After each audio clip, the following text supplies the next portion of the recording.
सो दोस्तों मार्केट में और एक नई प्रॉब्लम आई है स्पेशली फॉर दोज इन्वेस्टर्स जो केबल्स एंड वायर इंडस्ट्री में इन्वेस्टेड है, क्योंकि आज 27 Feb as of now I am recording this video Polycab KEI and जो सारे बड़े बड़े कंपनीज है केबल्स एंड वायर इंडस्ट्री में वो गिरे पड़े। अगर पॉलीकैब इंडिया की बात करें आज कंपनी 17.69% के लिए एंड अपने ऑल टाइम हाई से ये कंपनी अप्रोक्सीमेटली 35% के आसपास डाउन है। अगर हम केआई की बात करें तो केआई भी आज बहुत ही ज्यादा गिरा है। केआई का शेयर प्राइस देखे तो आज कंपनी 20.43% गिरी है एंड अपने ऑल टाइम हाई से ये कंपनी अप्रोक्सीमेटली 37% के आसपास डाउन है अगेन। सिमिलरली अगर हम हेवल्स इंडिया की बात करें तो वो भी आज 6.33% डाउन है और अपने ऑल टाइम हाई से अप्रोक्सीमेटली ये कंपनी 27-30% के आसपास डाउन है। एंड सारे ही जो केबल्स एंड वायर कंपनीज में छोटे से लेके बड़े प्लेयर्स हैं उन सारे कंपनीज के स्टॉक प्राइसेस आज गिरे पड़े। So the question is that क्यों गिरे पड़े? क्योंकि आदित्य बिरला ग्रुप की कंपनी अल्ट्राटेक सीमेंट इस मार्केट में एंट्री ले रही है। जहां पर इस डॉक्यूमेंट में आप देख सकते हो we write to inform that the board of director at the meeting held today has approved a proposal to extend the company's footprint in the construction value chain through wires in cable segment. And वहां पर company 1800 crore का capex करने वाली है and इस capital को company finance करेगी through mix of internal accruals and borrowing. And because of that investors are concerned that जिस तरह के मार्जिन फिलहाल पॉलीकैब हो गया केईआई हो गया जो मार्जिन ये सारे कंपनीज एंजॉय करते हैं जिस तरह की ग्रोथ दिखा रही है, क्या ये इंक्रीजिंग कंपटीशन की वजह से ये सारी कंपनीज आगे भी ये तरह की ग्रोथ दिखा पाएगी या फिर नहीं? And this we can see in the paint sector as well, जहां पर बिरला ग्रुप ने पेंट सेक्टर में बहुत बड़ा कैपेक्स करके कंपटीशन बढ़ाया है, जिसकी वजह से अगर हम देखें एशियन पेंट्स बर्जर पेंट्स इन सारी कंपनीज के स्टॉक प्राइसेस कहीं नहीं गए लास्ट अगर हम 1 या 2 साल की बात करें। कुछ कंपनीज के स्टॉक प्राइस बहुत ज्यादा ड्रास्टिकली गिरे भी है। फॉर एग्जांपल एशियन पेंट्स की अगर हम बात करें तो एशियन पेंट्स अप्रोक्सीमेटली 3300 रुपए के स्टॉक प्राइस से बहुत ज्यादा गिरा है एंड फिलहाल अप्रोक्सीमेटली 2200 रुपए के प्राइस पे ट्रेड कर रहा है। And if you can C last 5 years में कंपनी का स्टॉक प्राइस कहीं नहीं गया है। सिमिलरली अगर हम बर्जर पेंट्स की बात करें तो बर्जर पेंट्स भी अपने ऑल टाइम ऐसे बहुत ज्यादा डाउन है एंड 5 सालों में कंपनी का स्टॉक प्राइस कहीं नहीं गया। So the investors are concerned that जिस तरह से पेंट सेक्टर में कंपटीशन बढ़ने की वजह से ये हाल हुआ है पेंट सेक्टर की बड़ी से लेकर छोटी कंपनीज का। सिमिलर हाल क्या पॉलीकैब केईआई एंड जो छोटी कंपनीज जो बहुत अच्छा कर रही है जैसे कि डेल्टॉन केबल्स करके कंपनी आ जाती है जिसका मार्केट कैपिटलाइजेशन 600 करोड़ के आसपास हो जाता है, ये भी आज 5% एंड लोअर सर्किट पे ये कंपनी ट्रेड कर रही है। इंडिया कंपनी की ग्रोथ बहुत ही ज्यादा अच्छी है। अगर हम देखें लास्ट 5 to 6 क्वार्टर में ये कंपनी ने बहुत ही एक्सपोनेंशियल ग्रोथ दिखाई, 60, 65, 100, 95% से ये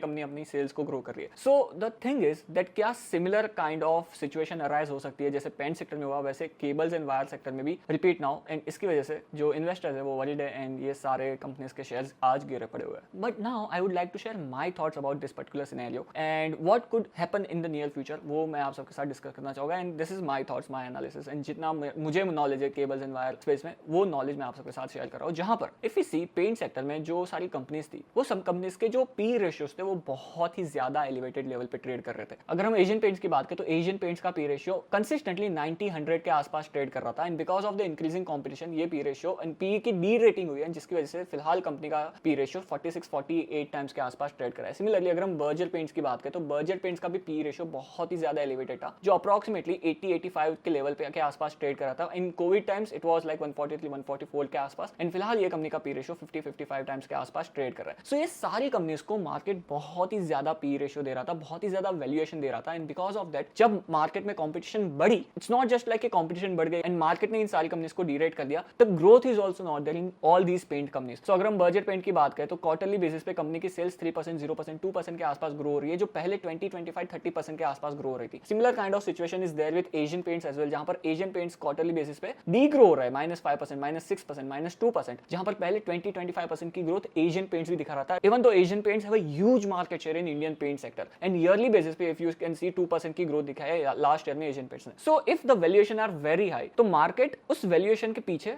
एक्सपेक्ट भी करेगा कि कंपनी परफॉर्म करेगी, बट जब कंपनी परफॉर्म नहीं कर रहे तो वो जो पी रेशियो बहुत ही ज्यादा ड्रास्टिकली गिर सकता है। So here the learning for you is guys that जब आप किसी कंपनी को एक्वायर करने के लिए 70-80 टाइम्स का पी रेशियो दे रहे हो so you have to be sure that वो कंपनीज की ग्रोथ बहुत ज्यादा अच्छी होगी in near future at least. For example 50-60% की ग्रोथ अगर कोई कंपनी नहीं दिखा रहे तो you can't pay the P ratio of 70-80-100 times to acquire that company and if you are paying this P ratio तो you have to be prepared that अगर company disappoint करती है सो मार्केट उस company को heavily punish कर सकता है and P की डी रेटिंग बहुत ही ज्यादा ड्रास्टिकली हो सकती है। Now will see that cables and wire segment में मार्केट इन सारी जो बड़ी बड़ी कंपनीज है पॉलीकैब हो गया केईआई हो गया इन सारी कंपनीज को मार्केट क्या वैल्यूएशन दे रहा है। सो अगर हम पॉलीकैब इंडिया की बात करें तो पॉलीकैब को मार्केट फिलहाल 38 टाइम्स का पी रेशियो दे रहा है एंड अगर हम लॉन्ग टर्म पी रेशियो की बात करें तो अराउंड 39 टाइम्स के आसपास 40-45 टाइम्स के आसपास मार्केट ने इस कंपनी को पी रेशियो दिया है एंड फिलहाल अगर हम फॉरवर्ड बेसिस पे बात करें अगर कंपनी 20% की ग्रोथ दिखाती है एंड कॉपर के जो प्राइसेस है वो अगेन बैक टू नॉर्मल आ जाते हैं सो कंपनी 20% के आसपास से अपनी सेल्स एंड प्रॉफिट को ग्रो कर सकती है एंड कंपनी का गाइडेंस भी है प्रोजेक्ट लीव करके कंपनी नया गाइडेंस अनाउंस किया है जहां पर कंपनी कह रही है दैट जिस रफ्तार से cables and wire sector grow होगा इंडिया में, उससे 50% ज्यादा ये कंपनी ग्रो होगी in the long term basis. FY30 तक का गाइडेंस दिया है प्रोजेक्ट लीप करके कंपनी ने न्यू गाइडेंस अनाउंस किया है एंड उसके मुताबिक कंपनी इन्वेस्टर्स के साथ ये कम्युनिकेट कर रही है दैट अराउंड 18 to 20% के आसपास पॉलीकैब इंडिया अपनी सेल्स को ग्रो करेगा। This is the guidance till FY30। And similarly अगर हम KEI के वैल्यूएशन की बात करें तो KEI इंडस्ट्री भी 900,000 करोड़ का कैपेक्स कर रही है एंड ये कंपनी भी अपने सेल्स को 20-25% की रफ्तार से ग्रो कर रही है and the guidance is also the same that आगे भी कंपनी 20% की सेल्स ग्रोथ दिखाने वाली है एंड कंपनी का गाइडेंस है 20% की ग्रोथ अचीव करने का। एंड यहां पर कंपनी का पी रेशियो देखे तो यस, इस कंपनी में कंपनी की PE री रेटिंग हुई है जहां पर मार्केट कंपनी को ज्यादा PE देने लगा बिकॉज कंपनी ने कंसिस्टेंटली अपने आप को अच्छे से परफॉर्म किया, अपने बिजनेस को अच्छे से परफॉर्म किया एंड फिलहाल मार्केट कंपनी को 60 टाइम का PE रेशियो दे रहा था जो अभी गिर के हो गया अराउंड 42 टाइम्स के आसपास। So similar to paint sector जहां पर मार्केट 100 टाइम्स के PE रेशियो के आसपास जो बड़ी बड़ी पेंट कंपनीज है उनको PE रेशियो दे रहा था, पेंट सेक्टर में ऐसा नहीं होता हुआ दिख रहा। एंड सेकंडली मार्केट साइज हो जाता है केबल्स एंड वायर स्पेस का 1.8 लाख करोड़ के आसपास एंड इट इज एक्सपेक्टेड कि ये मार्केट टिल FY30 10% के CAGR के रेट से ग्रो करेगा। एंड यहां पर we all know that electrification हो रहा है, ट्रांसमिशन सेक्टर में बहुत ज्यादा कैपेक्स हो रहा है, ऑल्सो गवर्नमेंट कैपेक्स करिए देश के इंफ्रास्ट्रक्चर को बढ़ाने के लिए एंड ऑल्सो अनऑर्गेनाइज सेक्टर से ऑर्गेनाइज सेक्टर में मार्केट शेयर शिफ्ट भी हो रहा है। And because of all these reasons मुझे लगता है that cables and wire space में जो ग्रोथ है वो तो कहीं नहीं जाने वाली for at least next couple of years. So the moral of the story is that जिस तरह के वैल्यूएशन पेंट सेक्टर को मिल रहे थे उस तरह के elevated valuations cables and wire industry को नहीं मिल रहे थे। तो this sector was not in the bubble and I don't think so that right now भी ये सेक्टर बबल में है क्योंकि केबल्स एंड वायर सेक्टर में पहले तो टेलविंड्स है एंड सेकंडली सारी कंपनीज अच्छी ग्रोथ दिखा रही है एंड उस ग्रोथ के सामने जो पी रेशियो दे रहा है वो भी reasonable P ratio. I would not say that एक चीप वैल्यूएशन पे ट्रेड कर रहे हैं ये सारे कंपनीज बट एक रीजनेबल वैल्यूएशन पे ट्रेड कर रहे हैं। And on top of that जो आदित्य बिरला ये नया कैपेक्स कर रहा है 1800 करोड़ का केबल्स एंड वायर सेक्टर में, that is not like that आज ही उन्होंने कैपेक्स अनाउंस किया, कल से कंपनी के प्लांट स्टार्ट हो गए एंड परसों से company cables and wire space में अपने प्रोडक्ट्स बेचने लगी। That is panned out for next 2 years and I know that market is a discounting machine. तो अभी अगर मार्केट को कंसर्न है तो अभी कंपनीज के शेयर प्राइसेस करेक्ट हुए पड़े but I don't think so